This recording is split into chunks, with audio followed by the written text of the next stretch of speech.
Hum ilahing Hum ilahing awi kena wastu prawasidam awi kena wastu silat mringguang jagat karono sirantondo kawisisaning bisono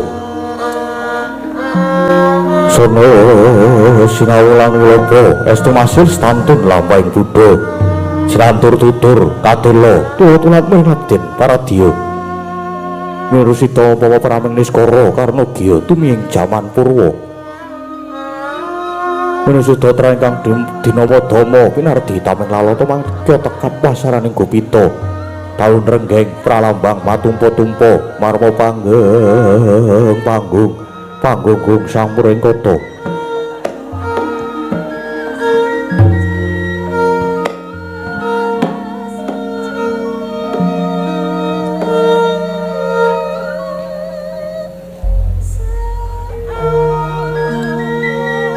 Prakaring carita linarik runtuting basa dongeng kuno ngemus rasa yen linaras saya karaos mulat sarira hangrasawani ruing diri rasa rumangsa rumangsan lir jalma ngiruwaca jarweh wis sinakut cahing carita ala becik wis gumelar jroning pakliran ya ingkang sejatine mirsani pagelaran ringgit purwa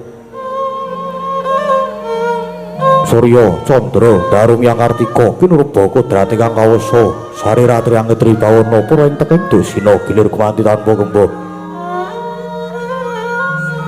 Temantadya petanganing dina sasi warsi tukang sarta abad tetekulan takartu pakarga wis nderang bojawating krembyah dadya upadhang kutu-kutu alang atoga prana miyang Brantaya dadya pranaan kakang tanpa wicalan Janma manungsa tinitah priya wanita spondo-pondo anut golonganing bangsa dhewe-dhewe.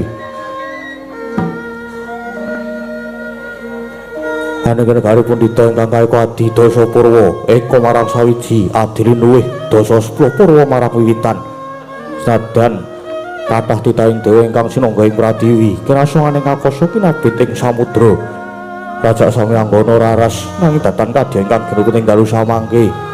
Yete ingkang sinebat gumlaring negari Traju Trisna ya negari Surateleng pramila winastan negari Traju Trisna Traju timbangan Trisna seneng antawis negari Dara Atilan Surateleng Dupiden Traju nyata jembar negari Surateleng pramila wimbo katresnane lajeng sinebat Traju Trisna awantesna kinarya kandha pambukaning saratri mangke awit ngupu negari satu tanantuk kalih najan sultan cangkep sadoso dasar negara ingkang panjang punjung pasir ukir loh jinawi gemah ripah kertotata turaharja tuh negara ing Traju Trisna kena winastan negara ingkang gedhe obore padang jagade dhuwur kukusi jero tancepe adoh marang kuncarane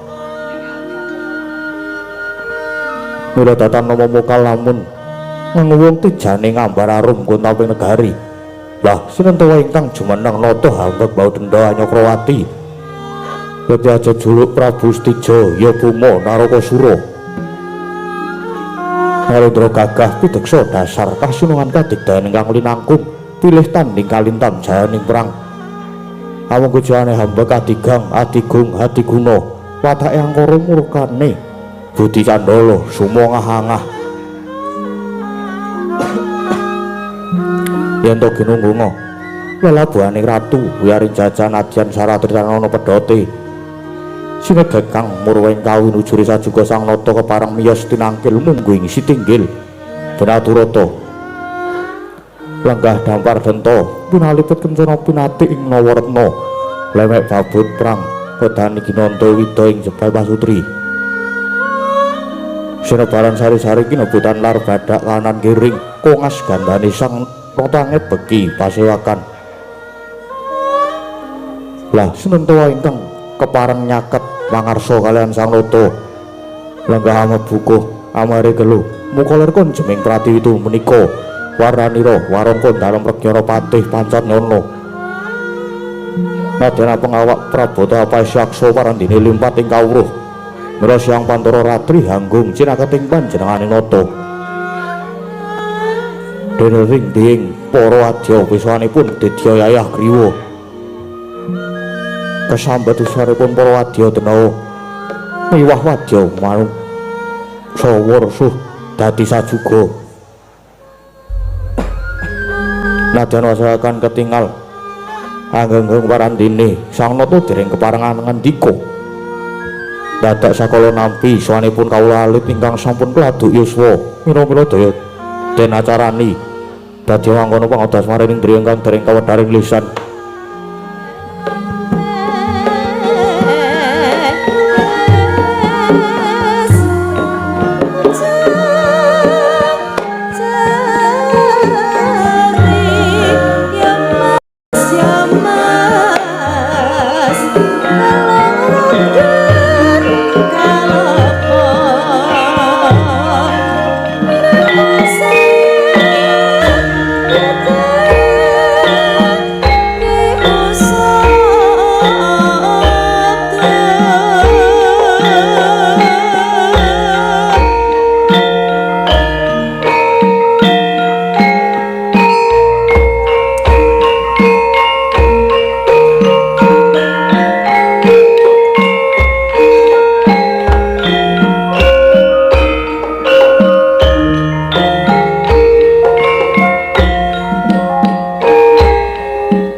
Sritinon ninggasaken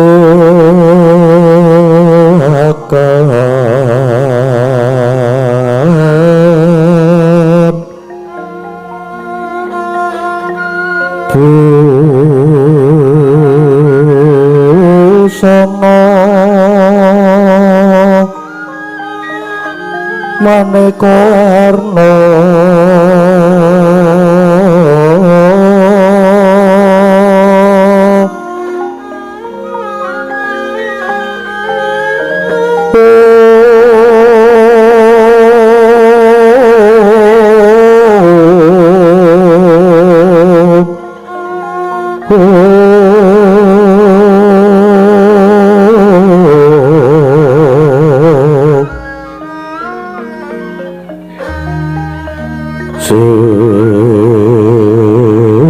Pak Puspita Budyono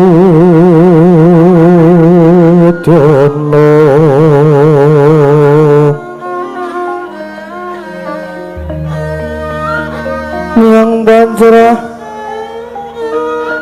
sarara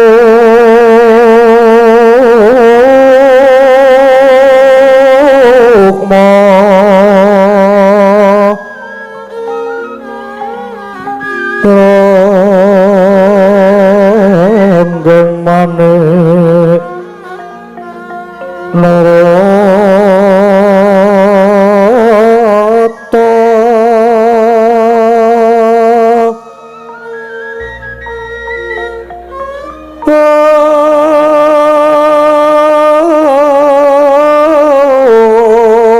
ana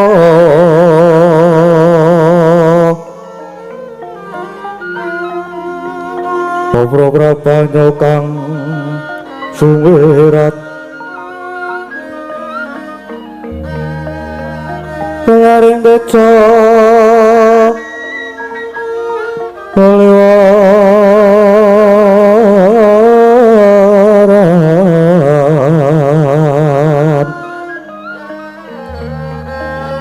lereki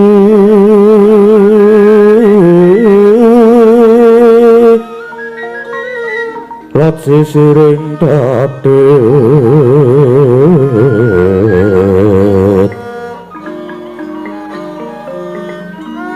imbo kekondombre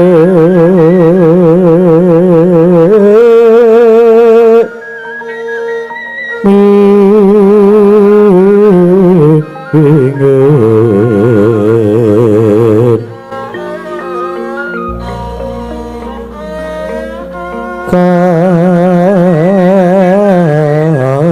katiuping samirana nanda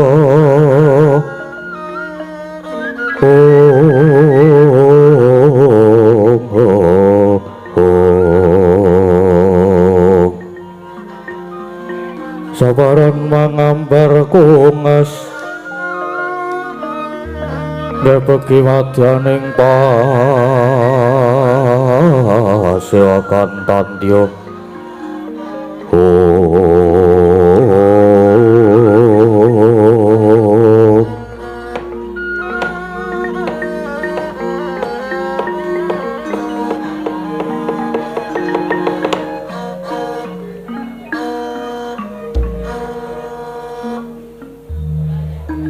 jagat mangestu ngrawayah Brara jagat dikepara ngarsa anggen jangandika marak wonten ngabantaraning sun lan kula pasang pambagya sami manggih karaharjan paman Pancatnyono inggih yer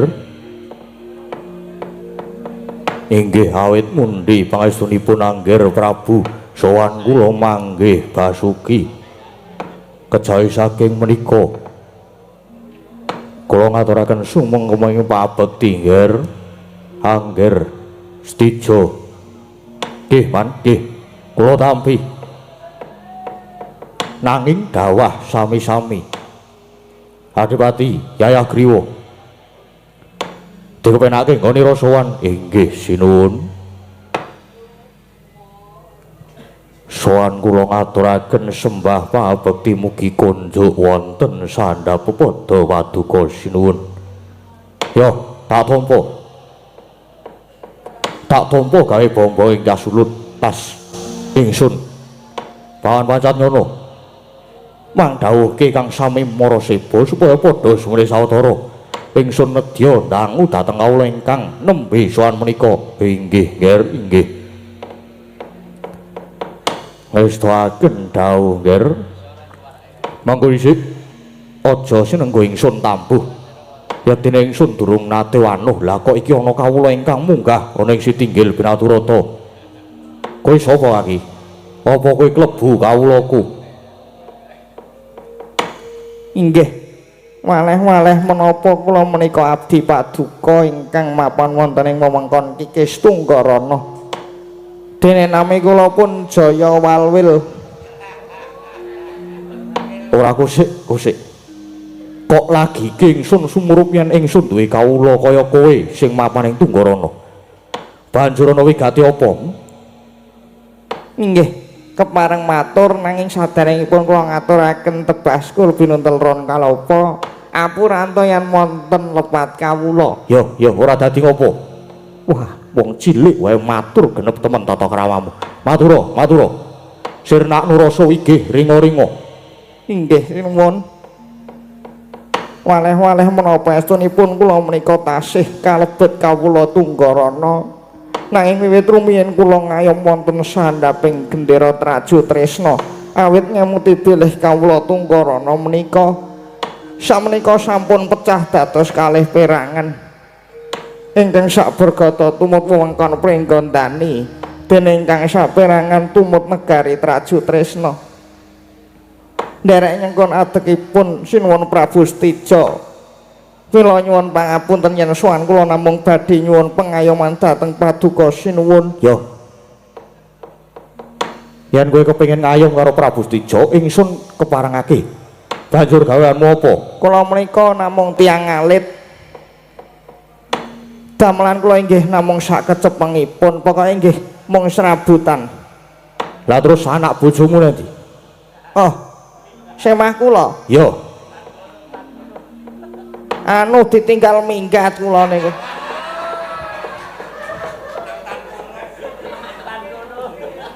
Duh sinuwun. Inggih labedeg surasya-sya para nayaka Tunggarana dhateng tiyang-tiyang ingkang sami ngayom wonten ing gendera Traju Tresna. Oh sinuwun tiyang kados kula menika. Anak bojo kula menika dong minggat sedanten. Lan tiyang-tiyang ingkang sami nyengkuyung dhateng adekipun Paduka Sinuwun Prabu Stija saben dinten saben dalu namung tansah ancik-ancik putu ingri. Monggo menawi bab peperintahan kula menika ngertos menapa jer kula namung tiyang alit wong cilik niku butuhe mung sedaya dagangane laris nyandang wutuh mangan boten kekurangan niku butuhe tiyang alit. Ewadene dening rehranipun Adipati Wawana inggih Adipati ing Tunggarana perintah dhateng wadya balanipun dhateng sok sinten kawula mbuh lanang mbuh wedok mbuh nom mbuh tuwa menawi menika sami nyengkuyung dhateng adekipun gendera Traju Tresna kedah dipun kisasak bajang cendelipun. Oh sinuwun malah rikana semanten kula nembe gelar dagangan wonten ngajeng griya kula dumadakan wonten prajuritipun Adipati Tunggarana ingkang dateng. Dagangan kula dipun obrak-abrik, bojo kula dipun prawasa wonten ngajeng kula. Anak kula nggih dipun brondong mimis saking wingking, anak kula nggih tumut pejah dados banten sinuwun kula nuwun pengayoman sinuwun. Sigra-sigra yen Pramana kanca sigra ngraketa nawang sesangka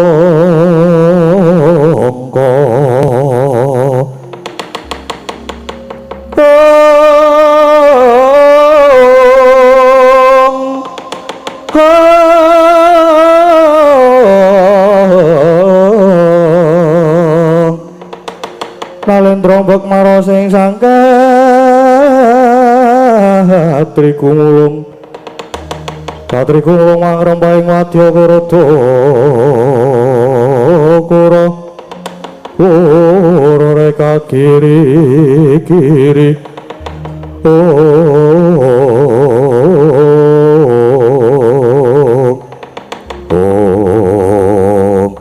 Nestungura jagat manik raja Dewakuwah ora leda jare ngadaplok yen ngono bener apa ingkang dadi pangendikane Paman Pancanyana nalika semana. Uga ature wong iki cetha yen to tingkah Adipati Wawana saiki kepengin balela marang Stija. Wajaya, wis aja nangis, kowe tak paringi bebungah. Ora perlu kowe bali ana Tunggarana, sira ingsun keparengake mapan ana ing Traju Tresna kene. Oh inggih, nggih matur sembah nuwun sanget sinuwun. Yo, kowe mengko malah tak paringi gawean tak dadekke pekadik. Wis sawetara metu njaba dhisik. Inggih kula nyuwun pamit nggih sinuwun matur sembah nuwun. Yo, sing hati-hati.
Senowati jagat kinari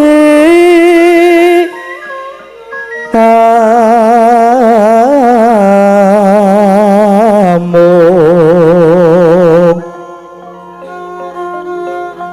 wa lumembak ombak ing samudra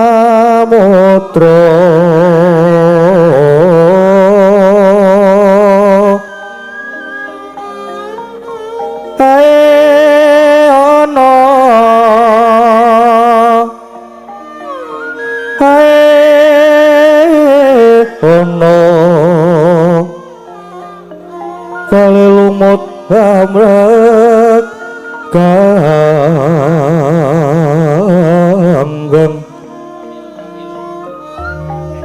awito dencengan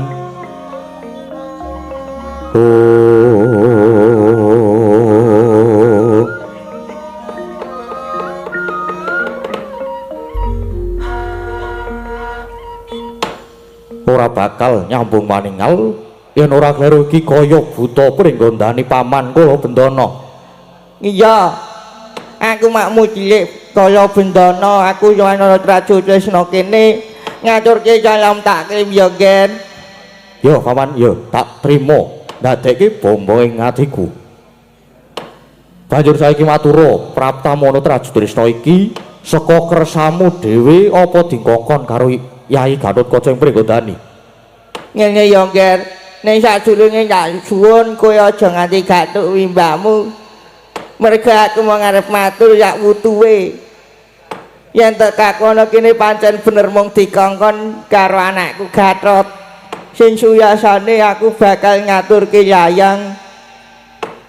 Kaya bocah nom dadak nganggo layang-layangan.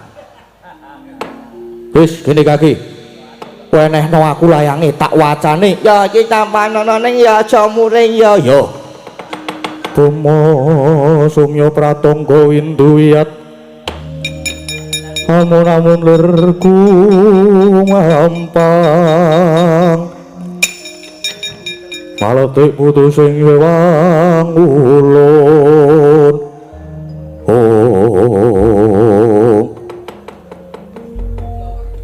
tulisane kandel tipis cetha iki tulisane Gatotkaca. Salam taklimku katur ngersani Kakang Prabu Stijo Gombal. Nganggo salam taklim barang Kakang Stijo jaos suninga yen to kalenggan iki Adipati Wahono Tetinjana Pringgondani sing surasane rening Kadipaten Tunggarana iku duk gunane mlebu wangka ning praja Pringgondani. Mula para kawula ing Tunggarana kang lumantar Adipati Wahono kepengin padha makempal maneh ana ing Pringgondani kaya nalika jaman pemerintahan Dyasta Hyang Trembaka. Mula lumantar nawala iki sru panyuwunku marang Kakang Prabu Stijo anane kukes Tunggarana iki ayo dirembug kanthi sarasehan lan sarana bedamen. Uga disekseni para sesepuh utamane disekseni dening sesepuhing Ratu Hyang Prabu Baginda Matswapati. Pamrih perkara iki dimen cetha lan aja nganti glandang carang saka pucuke. Cukup semene aturku ana luputku diagung pangaksamenipun Kakang Stijo. Wah, bangsat elek. Wah.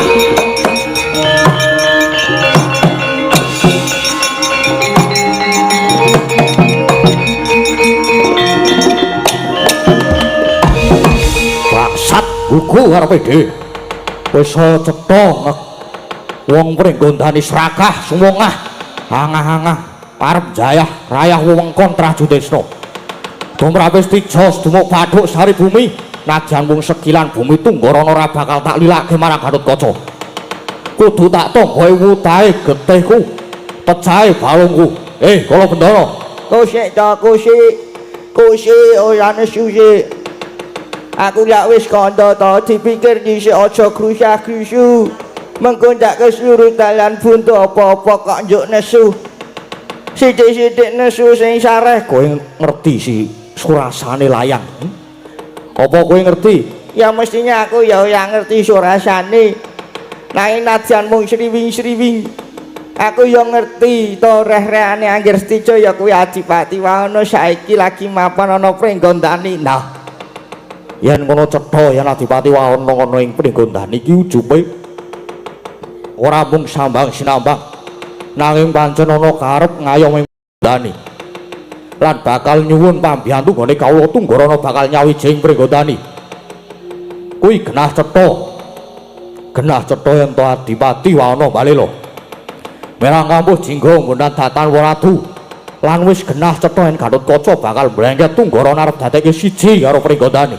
Anggepe apa Gatotkaca sagah lan meneh Tunggarana iki wiwit kuna kuwi wewengkonku nanging Gatotkaca candhaan melu-melu nyampuri perkara iki. Mula kala Bendana ora perlu dadak nganggo layang cukup lisan wae. Kowe wae saiki baliya omong karo ponakanmu Gatotkaca. Taunana Windana Tunggarana iki bakal tak kukui. wis aku kon kandha apa? Aku kon kandha apa karo Nak Mas Gatot mengko? Kowe matur wae. Matur wae yen setija wegah dicarembukan perkara iki. Kowe omong yen Tunggarana kuwi yiyit wiwit biyen nganti tekan saiki tetep ke bawah keperintah negaraku Traju Trisna. Mula rasah nganggo sarasen. Ora perlu dadak rembugan disekseni yang Bagindo Maswawadi lan ora oleh Adipati Wahono saiki tak jaluk syukur yen kena tak jujuk tak jungkrana alis nanging yen bondo kalani beguguk utawa waton malah budi tak sembadani lan yen awakmu Gatotkaca wani melu-melu perkara iki wani nglonjongi Adipati Wahono nggone balela karo aku aja takon dosa malah salin bubukan karo Pringgondani. Wong Pringgondani bakal tak lok-lokke sak dosane. Aja meneh mung wong Pringgondani nek perlu maju sak pendhawane. Boma ora bakal mingko ing perkewuh. Oh, ngene ya ngene. Mbok jembuk sing sae. Kowe aja grusah-grusu perkara Tunggarana iki. Jane iki dudu karepe Gatotkaca iki dudu. Nanging iki penangise wong sak Kabupaten Tunggarana ingkang lumantar Adipati Wahono. Dheweke nangis-nangis karo Gatotkaca sing surasane wong Tunggarana kepengin bali kumpul karo bangsa Pringgondani. Merga miturut dongeng Kadipaten Tunggarana kae mbiyen mlebu wilayah Pringgondani. Ngulanjur do kepengin nuntumke balung wisang raketke daging renggang. Ngono dadi anak Mas Gatot ngajak sarasehan karo sampeyan kuwi dasare mung kepengin njejekake adil lan bener kanthi kunci pepakem pustaka raja babagan dumadine negara-negara saindenging jagat iki utawa Prabu Maswapati dadi pimpinan perserikatan bangsa-bangsa. Gampangane kaya ngono kuwi. Yen kowe kudu ngerti setija yen kabeh gambar lemah wewengkon kabeh negara sak jagat iki kabeh ana negara Wirata.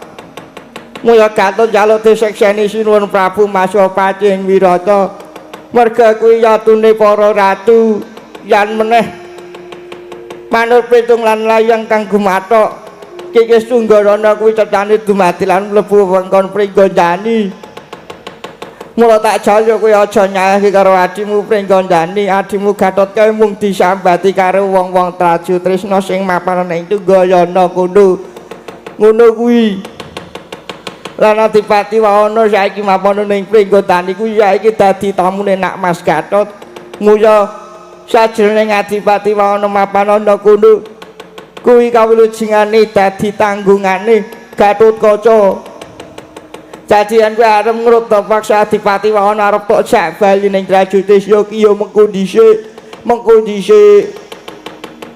Ya nek Wahono gelem nek ora gelem kepiye mongko Wahono ki saiki ana Pringgondani ya wis kerasan ning Pringgondani wis kuwi penggalian ger-ger setija. Kala Bendana rasa kakehan gunung sing tanpa guna. Cekake kowe bali kandha karo Gatotkaca yen aku mau rembugan. Aku mau dijak sarasan. Lan aku njaluk bali Adipati Wahono ning Traju Trisna. Ya bali.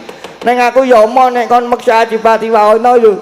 Nek Wahono ya gelem bali kudu diayomi Nak Mas Gatot. Lan umpamane kowe ngrit wadya pala ngrutuk Pringgondani aku ora tanggung lho. Wis rasa kakehan wis bali kala Bendana ora gelem bali tak kepruk paedon sirahmu.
Aduh, Nger, kok malah lajeng kados mekaten kedadosanipun. Kula aturi ngrajut dhateng Bramantya Paduka anak Prabu pun kersane. Niki perkara pun dados gedhe, ora urung mesti badhe nglandhang carang saka pucuke. Pun niki kabeh badhe kula dadaki, ora urung mesti dadi perang gedhe. Aduh, Nger, malah mboten kantenan pun, Mang. Mang dawuhe Wadyabala Traju Trisna, Syaga tata-tata sikep gegamaning ayudha. Yen Gatotkaca ngukuhi bumi Tunggarana pringgondani digecah srana perang pun. Sawetara badhe kundur ngedhaton riyin. Mang dawuhe Wadyabala lan ubayane sampun ngantos mlejani.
matur sembah nuwun. Ya, mentol gosik ya nok ya. Iya, Mak. Ya gak dolu ya. Nah, wis. Nduk iki alhamdulillah puji syukur kunjuk ngresani Gusti ingkang Maha Agung. Dene awake dhewe sak kanca warga laras kalenggan iki wis kelakon sowan. Sowan ana ngendi iki, Mak? Iki sowan ana ing pantai. Pantai Depok. Mula ngaturaken gunging panuwun ingkang tanpa upami wonten ngersanipun para pangarsa panitia komunitas Minabari 45 ya mau ya. Dene kepareng dawuh marang awake dhewe sak kanca. Alah nduk. Aku ki wingi jan bingung banget, bingung tenan aku ki. Lah bingung kepiye? Ana apa to, Mak? Ngene ya. Lale dawuh Mas admin ki to. Biasane jauh-jauh hari iki wis apa jeneng wis ngabari lakone iki ya Mas. WA. Kok urung kurang 3 dina tak WA. Mas, sesuk lakone apa ya? Oh iya, kok sik ya tak tekokke. Terus nyuwun iki wau terus aku terus WhatsApp ganti nomere Mbah Geter. Hubungi langsung tak hubungi, Mbah. Niki pripun, Mbah? Kula bingung dijaluki lakon niki.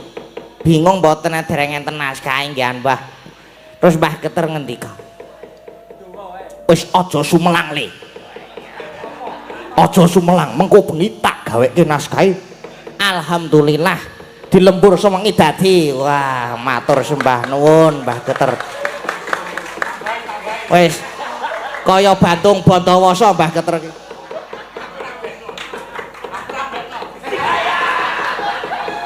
Kaya Bantung Bantawasa kan. Iya, Mak. Ngono. Terus iki ujube apa? Ujube kalenggan iki ya kuwi para kadang nelayan ing Depok kene ngadani sedekah laut pinangka wujud rasa syukur kunjuk ana ngersane Gusti ingkang Maha Agung. Dene jroning taun iki wis kepaningan pirang-pirang rejeki lumantar hasil melaut utawa nggone padha golek mina ing segara. Lan uga para pedagang ingkang mapan ing pantai Depok iki. Mula kejaba iki ngaturke rasa syukur lan matur nuwun nanging uga panuwunan bareng-bareng ngucapake asta kunjuk ngersane Gusti. Nyuwun supaya taun kang lumaku iki kabeh pinaringono rahayu wilujeng gangsar nggone padha makarya utamane para kadang nelayan kejaba tansah pinaringan wilujeng nggone padha melaut sing disuwun hasile panen iwak ya iso wimbuh matikel-tikel sing padha dagang ya hasile melimpah pengunjung ya saya akeh lan pantai Depok uga dadi papan pariwisata unggulan. Nadyan awake dhewe sak kanca ya uyung-uyung melu nyengkuyun kabeh ingkang padha makarya lan lenggah ana pantai Depok kene muga-muga tansah jinangkung Gusti tansah pinaringan ayem tata titi tentrem gangsar rancak lancar nggone padha makarya amin. Lan aja nganti kelepian ngaturaken sungkem pangabekti katur ngersane pepunden dalang sing lenggah ana kene. Lho sapa, Mak? Sapa? Apa ana pepunden dalang sing lenggah ana kene? Ana nduk ana. Ana duwe warung barang, Cek. Ya kuwi Pakde. Ki Kembar Sugeng Cermaguna, kuwi asline pasutan, putrane Mbah Krusuk. Ning saiki lenggah ning Depok kene. Lan yo duwe warung gedhe sing ning kene jenenge Arkas Seafood. Apa? Seafood. Sesuk rene njaluk gratis sak rombongan. Mula awake dhewe ya amit-amit lan nyuwun pangestu karo Pakde Kembar Sugeng. Wong panjenengane kuwi isih kejaba isih sedulur, mbiyen ya akrab karo swargi bapak. Kula pribadi ingkang dados wakilipun keluarga Kisna Nugraha, rene bapak rumiyin nggih pun wong sawangsul wayang wonten mriki. Nyuwun pangapunten sedaya lepatipun bapak lan monggo nyuwun wekdal sekedhap kintun donga kangge swargi bapak, mugi bapak dipun apunten sedaya dosa kalpatanipun dipun tampi sedaya amal kasaenanipun satemah Bapak Sedo ingkang kustul khotimah. Al-Fatihah.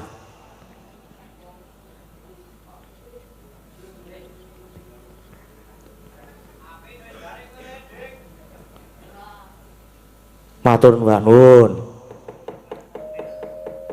Wis nduk iki wujude wis diaturke saiki kari seneng-senenge. Seneng banget aku bengi iki.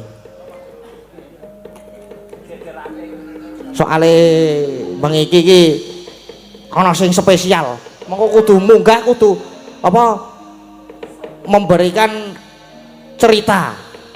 Lah ngopo to, Mak? Lah ana apa? Kudu memberikan kisah. Piye? Iki Mbak Anting iki. Ngopo Mbak Anting ngopo?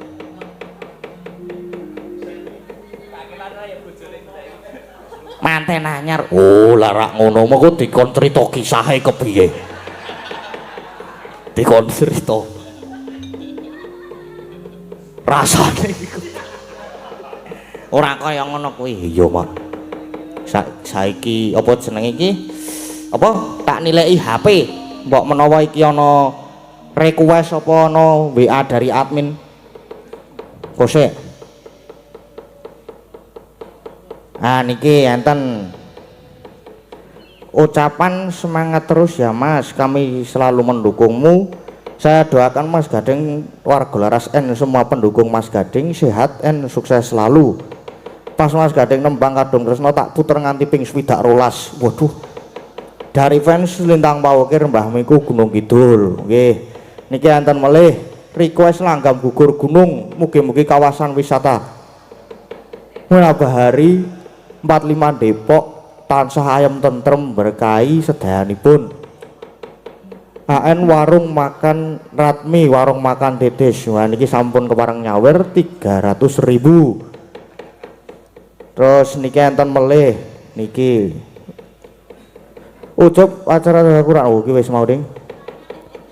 Dek Gun untuk 2 sinden nggih, 1 Dek Anting Lambangsih. Wah iki mengko pas munggah karo cerita. Dek Anting Lambangsih mengke lagu Sambal Kemangi. 2 Ibu Prastiwi lagu Klasik Selendang Biru.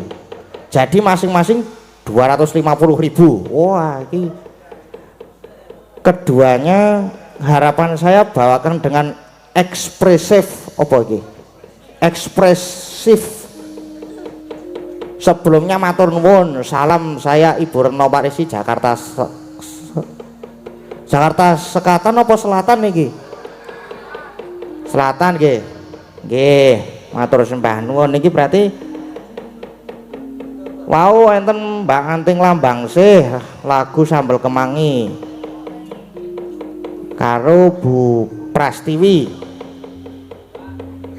Omahe Bu Prastiwi iki cerak lho kok kene iki. Apa iya mak? Mengkari ngetan sithik. Ono. Neng kono ngekos nduk ngekos. Bu Pras ngekos neng kono. Oh larak ngono. Saiki nganu njumrangke Mbak Anting Lambangsih. Mbak Anting jumeneng kanca-kanca nyuwun sepote kagem Mbak Anting niki Mas manten baru. Monggo sepote kanca-kanca.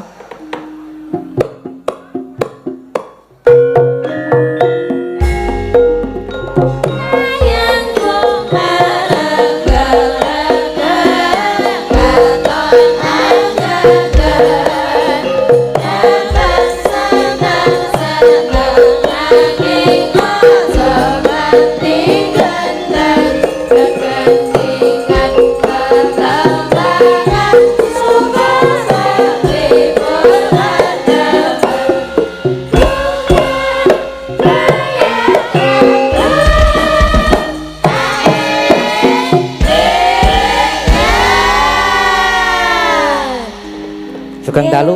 Sugeng dalu Mbak Anting. Mas Gading. Nggih, sugeng dalu. Pripun Mbak Anting kabare? Alhamdulillah sangat happy dan sangat bahagia sekali. Lah kok happy bahagia sekali ki? Hari ini hari pertama saya disemangati oleh suami saya. Waduh. Bahagia. Iya toh bahagia. Nggih. Nek istrinya bekerja nek disemangati ya pastinya bahagia. Bahagia. Saat ini yang sedang murung itu Mas Keswan. Lah ngopo? Istrinya nggak tahu ya kemana Mas Drama. Neng malah bebas kuwi mengko. Nggih. Wis ora mulih. Nggih, selamat malam untuk warga desa Depok. Depok. Nggih. Kecamatan Depok ya? Oh. Pantai itu. Oh, pantainya nggak ada kecamatan ya, Bu? Oh, lah ya ono sih. Kecamatan Pantai ono ya berarti. Nggih, selamat malam Bapak Ibu semuanya, apa kabar? Sing banter. Kurang banter. Apa bapak-bapak nelayan iki do kesel apa ya? Nggih, mugi-mugi tansah pinaringan kesehatan. Amin. Amin sing banter. Amin. Kawilujengan, panjang umur, lancar rezeki. Panen iwake kira-kira sing pengen dipanen apa iwak napa? Iwak lele ning laut iki piye? Iwak pari. Nggih, mugi-mugi tansah pinaringan lancar rezeki dumateng sedaya mawon bapak-bapak nelayan yang ten mriki, ibu-ibu ingkang sadyan ten mriki. Nggih, pokoke mugi-mugi tansah apa ya? Bagaswara sehat, pokoke aja lali nanggap meneh sesuk. Wis. Waduh. Ngono ta? Nggih, niki pripun Mas Gade? Niki wau minangkani request. Request napa? Request niki wau sambel kemangi. Oh nggih. Nggih, sambel kemangi. Mboten usah bawa nggih. Bawa yang nganggo bawa. Apa terus ora bawa? Jare mau bahagia, semangat. Ora apa-apa. Oh, saiki terus tambah berisi ya saiki. Urung meteng ya. Urung apa? Lah biasanya dadine pirang minggu. Oh, berarti wis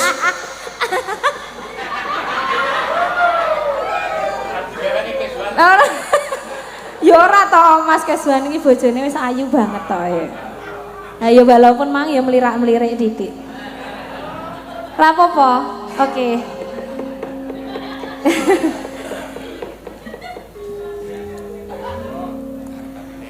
Mamiat mayo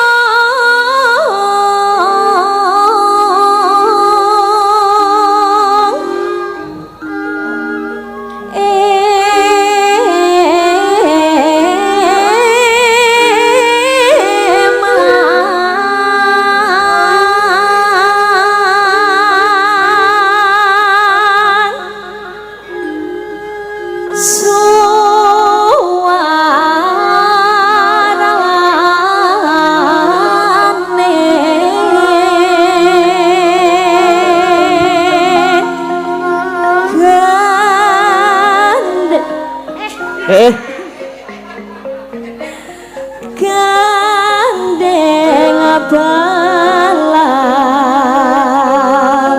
biangan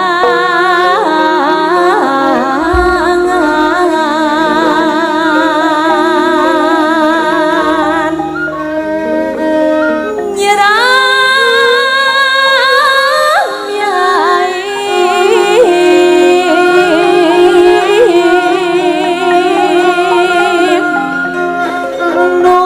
nusan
belum ya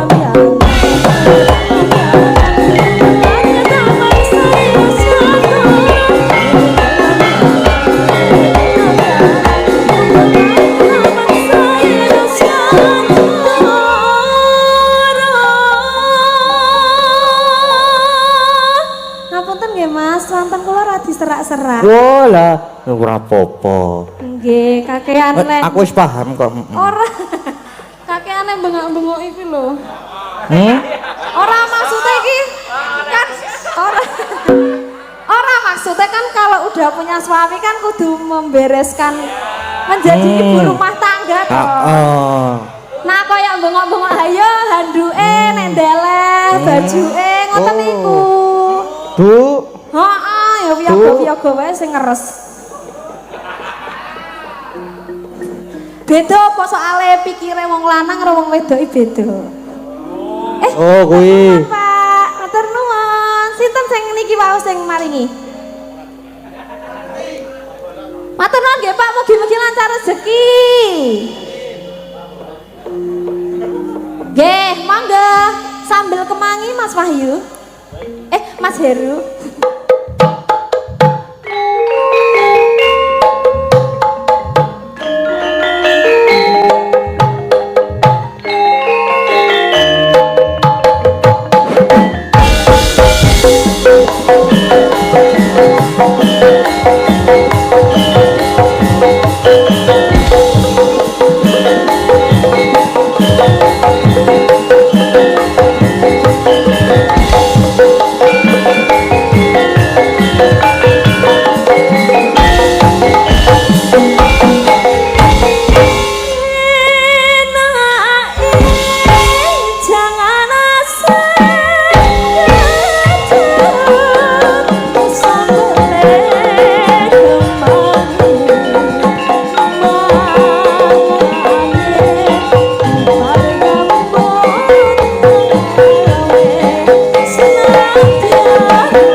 matur sembah nuwun Mbak Anting. Sip wae Mbak Anting suarane. Sip. Arep wis serak-serak kae. Ning sip. Seneng aku nek ana serak-serake sithik ngono kuwi. Iya, Pak. Iki aku barang iki ketok iki lali aku ora nggawa obat. Lah kena ngopo? Iki aku ketoke kualat karo Mbah Geter iki. Kok iso? Lah dek wayangan kapan ya kaya? Aku terus ngene tambah luntu kok tubles ngono kuwi. Tambah luntu tubles. Aku muni ngono kuwi. Terus Mbah Geter nggon Geter, kualat lho le kowe ngono. Lah kok lara tenan untuku saiki. Wah, lah kualat tenan aku jebul. Ya ora apa-apa dirasake kepenak to, kepenak gundulmu kuwi.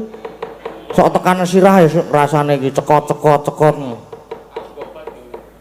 Kula nyuwun obate Mbah Geter. Nggih cekot-cekot ya bisane iki. Rasane sok pengen tak dudul nganggo tang kae lho untukku ki. Wis krowong soale. Lah kok andang krowong? Biyen mangan iwak ana watune. Lha kok mancing nang kali ning oh ngono. Ning ya saiki wis ora apa-apa. Anu iki ya ketoke watune sing ning jero untu iki. Sapa anu dudutke? Sing gelem dudutke iki. Saiki ngaturi apa jenenge lagu meneh men ora sepi suasanane. Ha ya ora sepi. Iki rame banget sing nonton. Wah iya Nduk ya. Ayo karo dilipur kan lagu-lagu saiki sapa ya? Wah, Mbak Agnes. Mbak Agnes? Anu, Mbak, mang nyepeng mic riyen, Mbak. Nyepeng mic. Napa kula cepengke? Lah nggih kudune kan aku sik nyepengke. Wah, iya. Ora. Pun gak rene mawon, Mbak. Buatan Mbak nganu jumeneng nggih, Mbak. Oh nggih. Nggih. Wah disepoti nggih, monggo kanca-kanca kula nderek spote.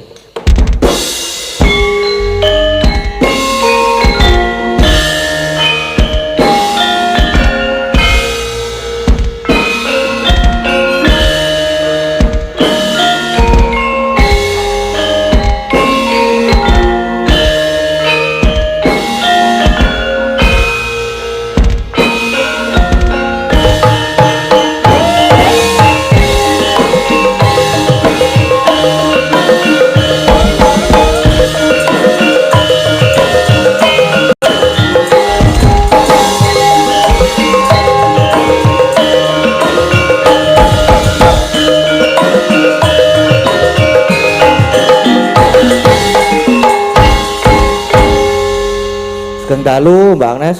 Nggih, sugeng dalu. Nggih, pripun kabare? Alhamdulillah sehat. Waduh, kok ketok semangat malam ini? Semangat, lah ya kudu semangat. Lah nggih, sami kula nggih semangat banget kok niki. Mergane apa? Mergane enten Mbak Agnes iya. Loh, Mas Gadeng kok senenge karo manten anyar iki lho? Kok seneng karo manten anyar? Kula muni Mbak Agnes lho. Hah? Napa jenengan manten anyar? Ora. Oh, Mbak Agnes. Ya berarti aku. Mang tileki kupinge enten watune mboten niku. Ora grono. Kula cuthike nek enten. Ora kok yo. Karang yo aku ki saking cerdase makane yo sok amat. Walah nggih. Kekuping. Nggih menika nderek bingah Mas Gading. Nggih, acara tasyakuran. Napa? Nelayan Mina Bahari 45 terus nggih. Nggih. Ngawontenaken tasyakuran. Nggih, Mina niku napa, Mbak? Mina itu ikan. Bahari? Bahari itu lautan. Wah, nggih. Berarti ikan di lautan. Dine kok iso ana dine? Lah ya ngono masuk ikan lautan, ikan laut. Ikan laut berarti. Nah, nggih, ngaten nggih. Terus 45-ne apa artinya? Nah, 45-ne napa? Tahun kemerdekaan. Wah. Mbok menawi. Betul toh, heeh. Ha nggih. Nggih, mugi-mugi saya ngrembaka. Amin. Pengunjungi Pantai Depok nggih saya kathah. Pedagange laris manis, tangkapane ikan ya saya akeh, mundak akeh, werna-werna, iwake ya saya werna-werna ngono lho. Dadi penuh variasi. Nggih. Ajeng anu nyekar napa Mbak Agnes? Hah? Jeneng nembang napa? Mbok menawi wonten pamundutan lelagon. Dereng enten melih namung wau niku. Nggih, kula ten mriki niku saking cilik lho Mas Gading. Lho napa nggih? Nggih, lah kan nderek Pak Seno niku Nggih. ket cilik riyen ten mriki isih kelingan aku ning kene iki digaweni panggung cilik nika. Terus nek nembang munggah ndono kuwi. Biyen aku isih nganggo rok sakmene iki. Oh, kok sakniki mboten? Lah kaya yoga-yoga sik seneng gah aku. Rameng wiyaga aku ya seneng banget. Lah ya reti aku kaya ngono kuwi senengane Boten. wong lanang. Heeh, saka cilik nganti tekan saiki ya Nggih. tetep tesih nderekke ten mriki kalian Mas Gading sak menika mbok menawi nginjang melih tahun depanipun Mas Amin. Gading teras ingkang nerasaken Bapak wonten mriki berulang-ulang. Amin. Ngoten. Nggih. Nggih, ajeng duet mboten, Mbak? Duet kalian Mas Gading? Oh, mboten. Loh, Ampun kalih kula. karo sapa? Niku kalih sik ngrebab niku. Mumpung ora ana bojone jare mau ana ing transit ngomong, "Ding, aku mengko duet ki karo Agnes ya, Ding." Masa? Ngono kuwi. Nggih. Estu. Eh, Mumpung bojoku ora melu engko duetno karo lah Agnes. tapi ini Ngaten. tetep streaming loh. Ambo aku mau request jaluk kaya ngono kuwi, Je. Oh. Heeh, Ding. Nengane. Lah yo ket mau ki nganu tak takoni ngopo to Mas? Kok nganu apa suram wajahe Heeh. kuwi. Terus Ora aku ki mumet ngono lah ngopo? Iki sesak. Wah saiki sirahe mundak gede aku. oh alah. Sing gedhe iki serah dhisik. Lah yo sik diiketi to yo, udah sik di nganu. Dengan ki digapake. Tak urus lho niki, Mbak. Lah piye ayo duet karo aku ayo. Nggih. Mumpung ra ditunggoni engko ndak dipleroki. Neng ya kuwi mau ngomong kok nek ngedeke aku ning ana duwite lho, Ding. Ngono kuwi, Je. Lah ya wis apal nek aku wong iki mau ya wis dremis. Ayo Mas Kis. Ya disepoti. Monggo Kakang Mas.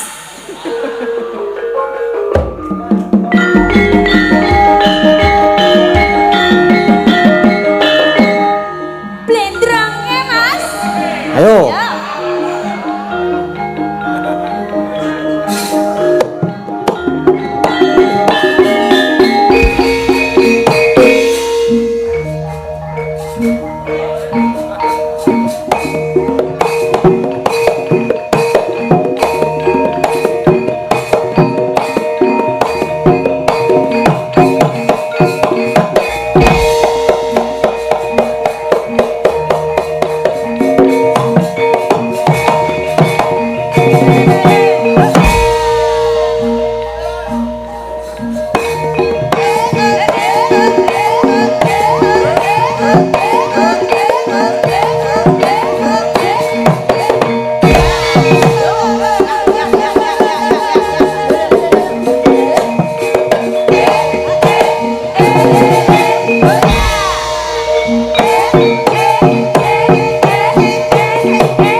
Wis apik wis Sapek. kaya soleh.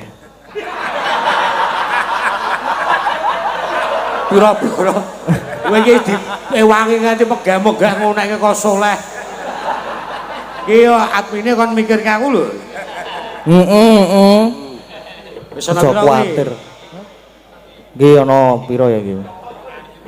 Ora ana ya? Ora ono. Ora ana urung ana. Wis. Heeh. Derek bunga nggih. Nggih, derek Bu. Sange, wah. Nggih, Mas Jan. Alhamdulillah niku apa niku mendidik, Waduh. niku ngemong ket biyen nganti saiki nyatane yo iso kelakon dadi dalang. Amin. Alhamdulillah. Yo padha-padha kowe dalang aku yo dalang. Lagi. Sik apik-apik wae ya Mas Gading, sik ditiru sik elek ya aja. Aja. Ning kula le diajari lelek kabeh niku, Mbak. Lah iya mergane ki oke elek. Lah iya aku biyen ayo sing tak tiru ya sapa to dadi ngono. Nggih. Mula kowe ya kudu niru aku. Ha nggih, heeh. Padha dene dalang.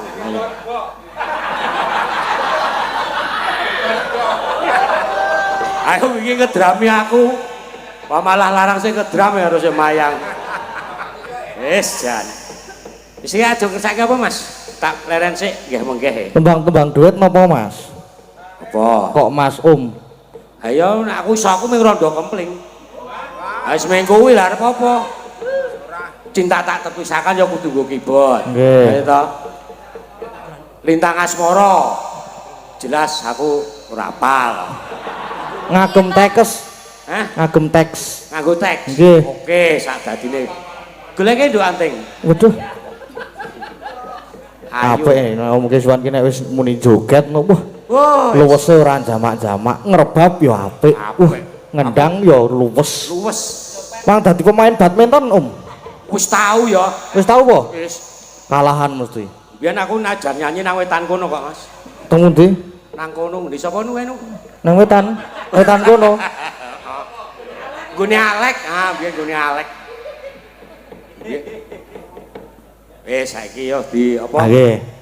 Dibawani ra. Bawani, Bawani. bawani yo ting kok ting nes. Piye to?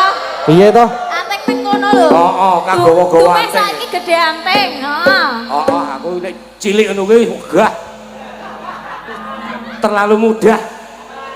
Ngapa le goleki? Oh, nek gedhe rak kuwi. Ana tantangane. Oh, ngono. Bawani nes. Berarti sik nang omah ana tantangane. Kono no mula sing omah tak ingu nganti sok sak Ingu. sak jelahe kono, ora sak jeleku. Sak jelahe kono. Nah ya menyadari. Ben mumpung ora melu. Ya mbok menawa nonton streaming iki. Pak, ora tau nonton no. Lah mbok menawa terus omahe mengko kancingan kabeh. Ayo golek kos no. Wah, iya. Ngekos ro Yupras. Lah nggih. Oh, bener. Nang Pandan Wangi ngene topo ngono lah wis. Ya, Nduk ya. Ha nggih. Sip sip. Apik. Bawani, Nduk, Nes. Lah ya wong loro to ya. Bawane apa Cahyu? Kene Kang Mas. Aduh, wis seneng tenan aku iki lho wis tak arep-arep. Ah, to. Agnes sik. Apa? Saiki Wani. wani nyekel Biyen tangane. cilikane melu momong aku yo Nes ya. Melu ngedus yo? Ora ngedusi. Ora. Ora. Soale aku ki ora ngurus gede cilik. Yo Nes gek nembang. Apa? Lah apa? Barang yo. Pelok barang. Oh iya, Parfume Mbak Agnes wangi ora, Om? wangi. Oh, wangi. Aku ora nganggo. Ih. Iki ora nganggo ya abune marai kaya ngene. Kaya ngene kaya kepiye nek kaya ngene? Oh. Ya sip lah, ambu alami. Aku wis tak golek iki sik bau-bau alami. Aku Mambu alami iki piye? entut, barangnya seneng banget aku. Gegaraning. Nah, ini terus aku aja nyawang aku ya, Nes. Hah? Aja nyawang bondo donya. Trimonen aku ya. Sik aku munggah-munggah tenan lho, Nes iki. Ngombe sik, ngombe sik. Wis ora. Ku nang mburi ro kowe.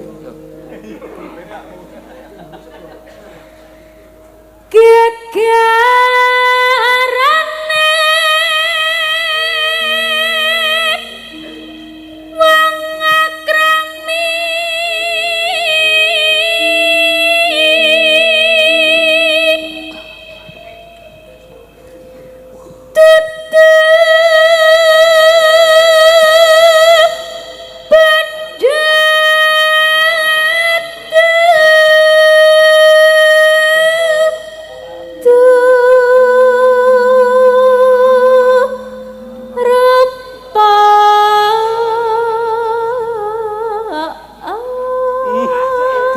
dadi Wah, Jan. Jan Apik ya. marah. Mbak Agnes. Hah? Om Kiswane ku riyen nate apa lara weteng to. Heeh. Memburi kono kuwi. Heeh ning mburi terus. Dodok madhep ngalor. Madhep malon. Lah kok semampir ning boyok mergo kena ombak. Jijik. Dadi bali meneh kae lho wis. Heeh.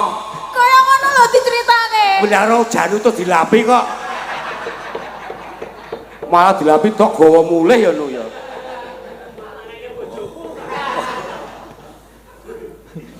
I. Ora wani nang segara ki kudu resik ya, Mas. Ah, nggih. Segara ki digawe resik, saiki. dilarang buang sampah sembarangan. Buang Pidana. sampah sembarangan. Nah, ki kena pidana. Tak yo wis tau to. Aja dibaleni. Ora kowe ora bojoku mesti nyangkut kuwi lho, Nes. Kowe berarti karakternya padha. Seneng aku. Keras iki seneng. Ora.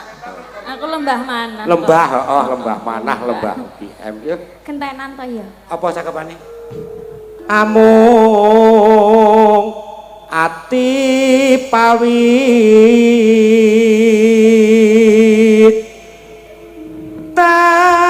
tane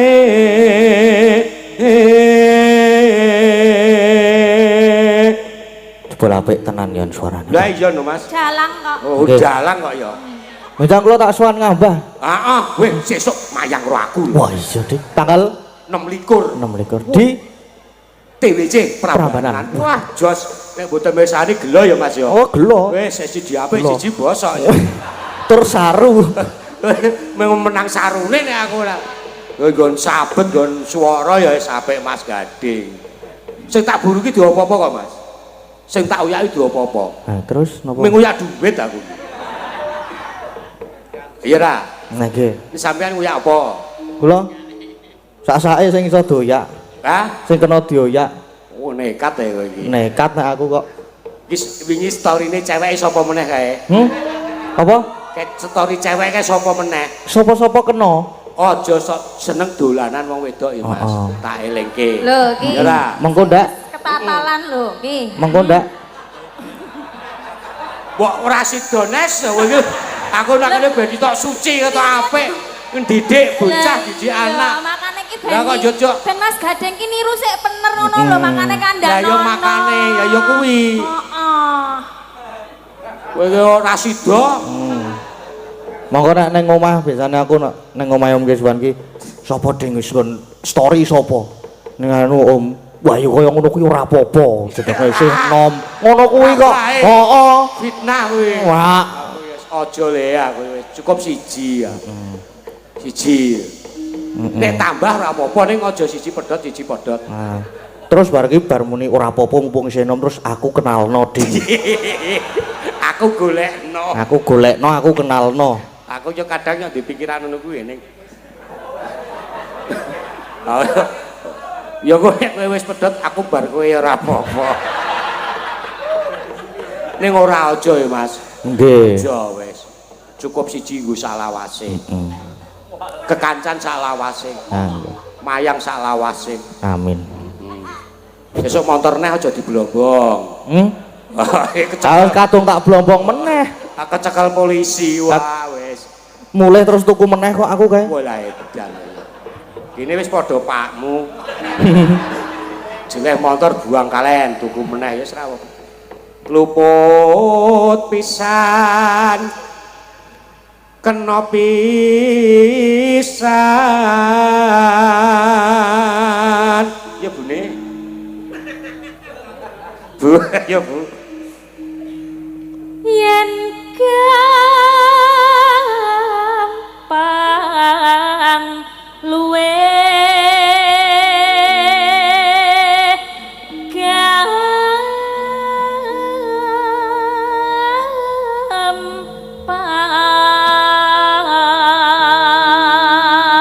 gampang yen angel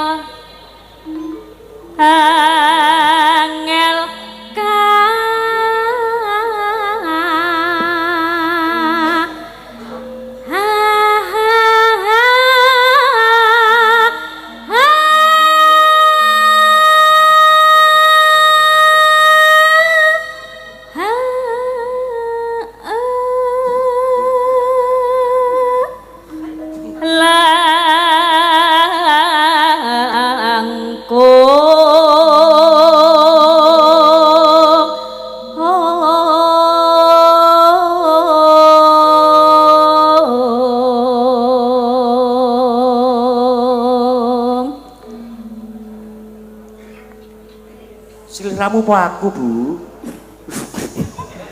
Ora guyu-guyu to. Bu wong wedok iki nek jarake driji-driji jembar ngene iki suarane iso dawa ya. Ora ya. Heeh, asik ya, Nes. Kok saya diwaske sikil? Lah ya pertama ya sikil-sikil munggah. Bar sikil, Hah? bar sikil, Bar sikil dengkul. dengkul. Bar dengkul, Pupu. bar pupu. Gulu. Wah kok atuh banget. Wedi tak kasus. Rampung. Mau mangkat terus apa, Nes? Hah? Mangkat terus apa? Aku bonceng. Bonceng. Sok ro bapak. Bapak sapa? Bapak bojong. Ya. Ben. Apik seneng aku nek ngene iki. Heeh, untung. Yo, Yuk. Bareng ya? bareng. Heeh. Ya. Suwe. Angel nek bareng. Hah? Angel. Angel. Ya Pak ayo. Wek, ra. Heeh, aku ya gur keceritanan. Kecerit-kecerit Cerita apa? Keceritan. Diceritani ngono lho. Oh iya. Kecerit. Ya nggon aku keceritanan kok ya. Edan kok Nes we. Ngapa ta aku Yo waras tan Yuk. Jiro lho. tan Baleni. tan tan kenoti numbas arto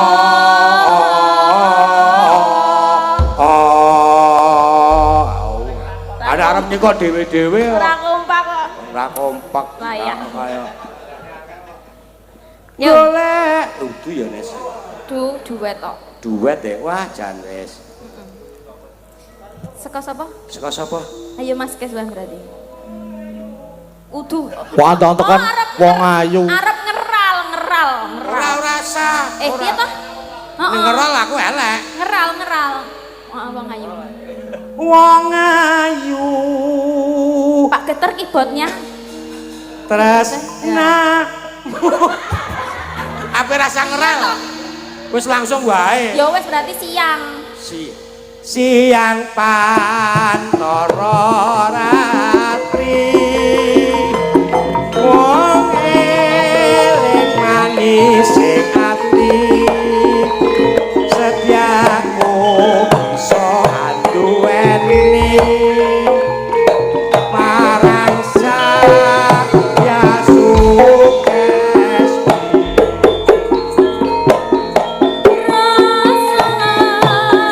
Nyangan hang limputi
rasaku iso anduweni marang biar yang suka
Sip toh bos? Sip, Bos, sip. sip. Wah, dan apik tenan nih. Nggih. Mengke ya Nes. Nggih sampean Mas Keslawan. Oh, sik. Mandap. Munggah sik di urusan aku karo Mas Jang ya. Hah? Urusan apa? Ya kepiye ora mung urusan Wis tak transfer. Transfer kurang ngerti rekeningku kok. Ngerti. Ra piro? Aku mau tekan Mbak Ayu. Ra kuwi lah kurang ajar. Heeh. Aku dadi kowe WA karo bojoku. Tak WA kok. Terus Ingin. tak video iki kan mau. Hah? Tak video. Video call. Oh, tak video ngene iki lho niki Mbak Om Keswan. Polahe kaya ngene iki ngono. Wah, lah mengko tak kunci, tak lawange tak kunci kabeh ngono jare. Wes. Wes nane. Wes tenan. Ayo mengko urusan buri panggung biasa. Oh iya. Biasa toh. Wes aku kowe biyen kerep dijanjeni Apa? almarhum bapakmu yo janjani aku, kowe yo janjani aku. Oke, Pakmu biyen woi Pak yo. Beres ya, ilang. Sembuh pokoke. Tobok aku.